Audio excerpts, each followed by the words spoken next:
There is no mention of or reference to Jesus Christ anywhere in the Hebrew Bible.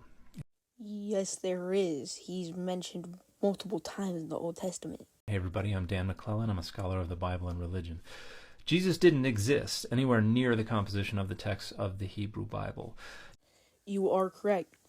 But the thing is, they were prophets, so they were able to prophesize the stuff that Jesus would do and like the stuff that would happen to him and all that stuff. Now, the authors of the text of the New Testament, and specifically the Gospels, told stories about Jesus in ways that were specifically designed to reflect first century CE understandings of what was expected by the original authors and audiences of those texts that can be understood to have a messianic expectation.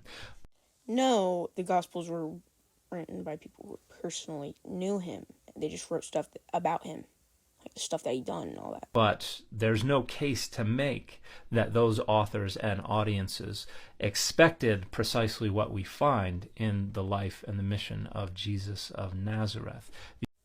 But they did expect a lot of the stuff that happened in Jesus' life.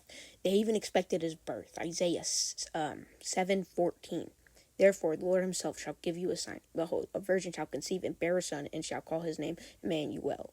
They literally predicted his birth. The only case that can be made is that the Hebrew Bible plausibly leaves conceptual space to negotiate Jesus into some of those messianic expectations. Jesus can only be found by negotiating Jesus into the text. Jesus is not native to the text. Yes, he is. Isaiah 9:6. For unto us a child is born, unto us a son is given, and the government shall be upon his shoulder, and his name shall be called Wonderful Counselor, the Mighty God, the Everlasting Father, the Prince of Peace. Now tell me, who else would this be talking about other than Jesus? Like, there's no one else it could be talking about. And this is one of the main differences between a critical approach to understanding the Hebrew Bible and an apologetic approach. Your approach definitely isn't a critical approach, as your approach shows a lot of the biases that you have against Christianity.